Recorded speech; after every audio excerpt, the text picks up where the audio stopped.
Hello అండి. నమస్తే. ఈరోజు వీడియోలో క్యాబేజీ కర్రీని చాలా సింపుల్‌గా, ఎంతో రుచిగా ఎలా చేసుకోవాలో చూపిస్తాను.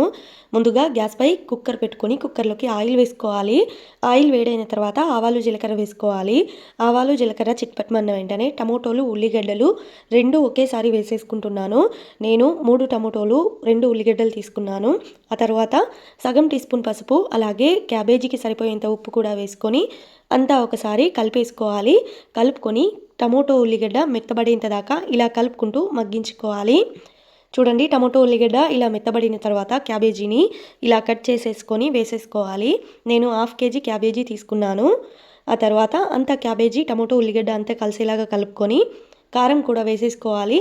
నేను 1 టీ స్పూన్ కారం వేసుకున్నాను. మీరు కారం ఎక్కువగా తినే వాళ్ళైతే ఇంకొంచెం వేసుకున్నా సరిపోతుంది. ఆ తర్వాత కొంచెం గరం మసాలా కూడా వేసుకుంటున్నాను.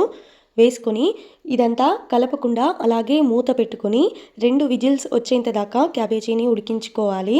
చూడండి, క్యాబేజీ కర్రీ అయితే రెడీ అయిపోయింది. ఇప్పుడు ఇదంతా ఒకసారి బాగా కలుపుకోవాలి. కలుపుకొని దీంట్లో నీళ్లున్నాయి కదా, ఈ నీళ్ళంతా ఎగిరిపోయేంత దాకా క్యాబేజీని ఉడికించుకోవాలి. మళ్ళీ కుక్కర్ మూత పెట్టి ఉడికించాల్సిన పని లేదు. మామూలుగా మూత పెట్టుకొని ఈ నీళ్ళంతా ఎగిరిపోయేంత దాకా ఒక 3 నిమిషాల పాటు ఉడికించుకుంటే క్యాబేజీ రెడీ అయిపోతుంది. చూడండి, క్యాబేజీ రెడీ అయిపోయింది. చాలా అంటే చాలా రుచిగా ఉంటుంది. దీంట్లో నీళ్ళన్నీ ఎగిరిపోయేంత దాకా ఉడికించుకోవాలి. వీడియో నచ్చితే వీడియోకి ఒక చిన్న లైక్ ఇవ్వండి. అలాగే వీడియోలో చూపించినట్టుగానే క్యాబేజీ కర్రీని ఒక్కసారి ట్రై చేసి చూడండి.